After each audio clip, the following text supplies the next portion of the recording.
Hello everyone, हमारे channel में आप लोगों का स्वागत है।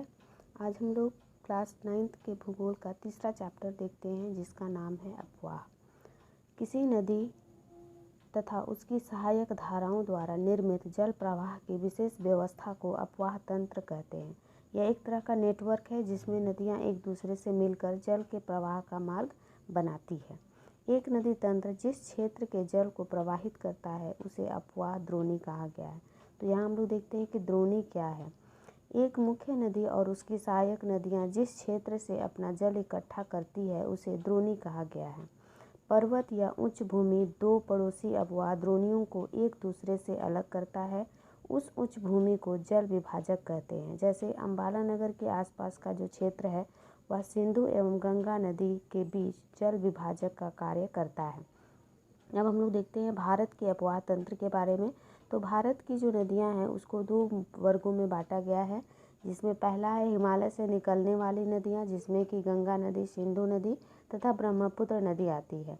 दूसरा है प्रायद्वीपीय नदियां, जिसमें महानदी, कृष्णा, गोदावरी और कावेरी तथा नर्मदा एवं ताप्ती आती है। अब हम लोग देखते हैं कि दोनों जो नदियाँ यानी हिमालय से निकलने वाली नदियाँ और प्रायद्वीपीय नदियाँ, इन दोनों नदियों में क्या क्या अंतर पाया जाता है। जिसमें पहला है हिमालयी नदियों का उद्गम बहुत ऊंचाई पर स्थित ग्लेशियरों से हुआ है, जबकि प्रायद्वीपीय नदियां पठारों, उच्च भूमि या पहाड़ियों से निकलती है।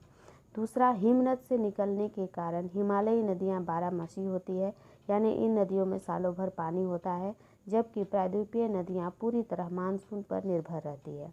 तीसरा, हिमालय क्षेत्र की कुछ नदियों के मार्ग में मैदानी इलाकों में परिवर्तन होता रहता है, जबकि प्रायद्वीपीय नदियां निश्चित मार्ग में बहती है। चौथा, हिमालय से निकलने वाली नदियों का जल ग्रहण क्षेत्र बड़ा होता है, जबकि प्रायद्वीपीय नदियां छोटी द्रोणियों का जल लाती है। पांचवा, हिमालयी नदियां युवा है और अभी भी क्रियाशील है। प्रायद्वीपीय नदियां पौड़ होकर अपना आधार तल पा चुकी है।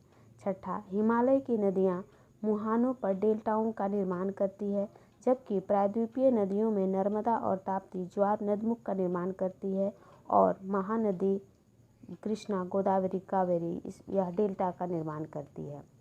सातवां अंतर है कि हिमालयी नदियां कई अवसादों के जमाव के कारण अपना रास्ता हमेशा बदलते रहती है। इसका उदाहरण है कोसी नदी, यानी कोसी नदी एक ऐसी नदी है जो अपना रास्ता बदलती रहती है और इसलिए कई बार यह तबाही लाती है और इसलिए इसे बिहार का शोक भी कहा जाता है। जबकि प्रायद्वीपीय नदियों में अवसादों की कमी होती है, इसलिए यह अपना मार्ग नहीं बदलती है। अब हम लोग देखते हैं कि हिमालय से निकलने वाली जो नदियां हैं उसके बारे में। तो हिमालय से निकलने वाली नदियों में पहला है सिंधु नदी तंत्र।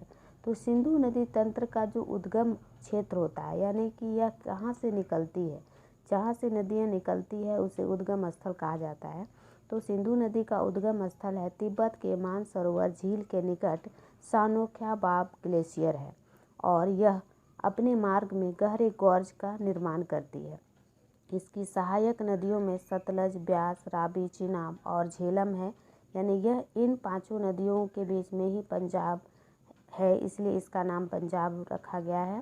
साथ में हुंजा, श्योक, नुब्रा यह भी जम्मू एवं लद्दाख की नदियां हैं। इसकी जो लंबाई है वो लगभग 2900 किलोमीटर है, लेकिन अधिकतर भाग पाकिस्तान में है। भारत में सिर्फ 1114 किलोमीटर ही यह है। विश्व की लंबी नदियों में से यह एक है। साथ में इसका जो मुहाना है, यानी जहाँ पर नदियाँ समुद्र में मिलती है उसे मुहाना कहा गया है। तो इसका मुहाना अरब सागर में है, यानी यह अरब सागर में जाकर मिल जाती है। दूसरा नदी तंत्र है गंगा नदी तंत्र। तो गंगा नदी तंत्र का उद्गम स्थल, यानी जब शुरुआत में यह नदियाँ निकलती है तो उसमें यह भागीरथी नदी जो कि गंगोत्री हिमनद से निकलती है, अलकनंदा नदी जो है बद्रीनाथ के पास से निकलती है, बद्रीनाथ के पास से संतोपत ग्लेशियर से निकलती है। तो ये दोनों नदियां जब इन हिम नदों से निकलती है और निकलते हुए आगे की ओर बढ़ती है और देवप्रयाग में ये दोनों एक दूसरे से मिल जाती है। मिलने के बाद जब ये आगे बढ़ती है तो गंगा नदी के नाम से जानी जाती है। यह नदी भारत की सबसे बड़ी नदी तंत्रों में से एक है। सबसे बड़ा जल ग्रहण क्षेत्र भी गंगा नदी का ही है। घाघरा, गंडक और कोसी नदी नेपाल, हिमालय से निकलती है। गंगा भारत के 5 राज्यों से होकर बहती है: उत्तराखंड, उत्तर प्रदेश, बिहार, झारखंड और पश्चिम बंगाल। सबसे लंबा जो इसका भाग है वह उत्तर प्रदेश में है और सबसे कम है झारखंड में, यानी झारखंड के साहिबगंज को ये थोड़ा सा छूती है। हरिद्वार में यह पर्वतीय भाग को छोड़कर मैदानी भाग में प्रवेश कर जाती है। आगे बढ़ते हुए यह 2 भागों में बढ़ जाती है। जब यह पश्चिम बंगाल के पास पहुंचती है तो गंगा नदी जो है 2 धाराओं में बढ़ जाती है। एक धारा जो है वो बांग्लादेश चली जाती है और एक धारा दक्षिण की ओर मुड़ जाती है और पश्चिम बंगाल में यह भागीरथी के नाम से जानी जाती है। कोलकाता हुगली नदी के तट पर स्थित है। गंगा और ब्रह्मपुत्र समुद्र में मिलने से पहले मेघना के नाम से जानी जाती है। गंगा नदी की एक धारा बांग्लादेश में पद्मा नदी के नाम से जाना जाता है। गंगा और ब्रह्मपुत्र नदी एक बहुत बड़े डेल्टा का निर्माण करती है जो विश्व का सबसे बड़ा डेल्टा है, जिसे सुंदरवन का डेल्टा भी कहा जाता है। तो यहाँ पर सुंदरी वृक्ष पाया जाता है और इसी के कारण जो है इसका नाम सुंदरवन का डेल्टा है। यहीं पर जो है रॉयल बंगाल टाइगर भी पाए जाते हैं। डेल्टा का जो विस्तार है वह हुगली नदी से लेकर मेघना नदी तक पाया जाता है। अगला और साथ में इसकी जो सहायक नदियों में यमुना, घाघरा, कोसी, गंडक है। कुछ जो है दक्षिण की ओर से भी आती है, जैसे चंबल, केन, बेतवा, सोन, ये नदियां हैं। अगला हम लोग देखते हैं ब्रह्मपुत्र की नदी तंत्र। तो तिब्बत में कैलाश पर्वत श्रेणी में मानसरोवर झील के पास चेमायुंगटुंग ग्लेशियर से यह नदी निकलता है, यानी यह उसका उद्गम स्थल है। साथ में यह लंबी नदी है, लेकिन इसका अधिकतर भाग जो है भारत के बाहर है और अरुणाचल प्रदेश के नामचा बरवा के निकट यह गहरे गॉर्ज का निर्माण करती है। गॉर्ज मतलब कि तीखी ढालों वाली तंग घाटी जो है, यानी अपने कटाव के कारण जो है यह अपनी घाटियों का विस्तार करते जाती है। साथ में यह यू अक्षर की मोड़ बनाते हुए भारत में अरुणाचल प्रदेश के में प्रवेश करती है। यहाँ इसे दिहांग के नाम से जाना जाता है, यानी इस नदी का जो है अलग अलग जगह पे अलग अलग नामों से, जैसे कि तिब्बत में इसे सांगपो कहा जाता है, अरुणाचल प्रदेश में दिशांग कहा जाता है, असम में दिबांग कहा जाता है और साथ में इसमें जो है लोहित नदियाँ से मिलने के बाद जो है या फिर ब्रह्मपुत्र के नाम से जाना जाता है। साथ में बांग्लादेश में से तीस्ता नदी से मिलने के बाद इसे जमुना के नाम से जाना जाता है। अरुणाचल प्रदेश और असम जो है इसका प्रवाह क्षेत्र है। यह नदी जो है शीत एवं शुष्क क्षेत्र से गुजरती है, जिस कारण से इसमें गाद की कमी होती है, यानी जो निक्षेप होता है उसकी कमी होती है।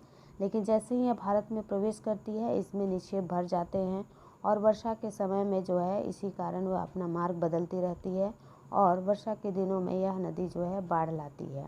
ब्रह्मपुत्र और गंगा विश्व का सबसे बड़े डेल्टा का निर्माण करती है। सबसे बड़ा नदी द्वीप मांजुली ब्रह्मपुत्र नदी में असम में है और इस नदी की लंबाई 2900 किलोमीटर है। इस तरह से इस वीडियो में इतना ही, यानी यह अफवाह चैप्टर का पहला भाग है। दूसरे भाग में हम लोग इसके आगे देखेंगे। तो उम्मीद करते हैं ये वीडियो आप लोगों को अच्छा लगा हो। अच्छा लगा तो लाइक ज़रूर कीजिएगा और हाँ, सब्सक्राइब ज़रूर कीजिएगा, ताकि जब भी मैं वीडियो बनाऊँ तो उसकी नोटिफिकेशन आपको तुरंत मिल जाए। धन्यवाद।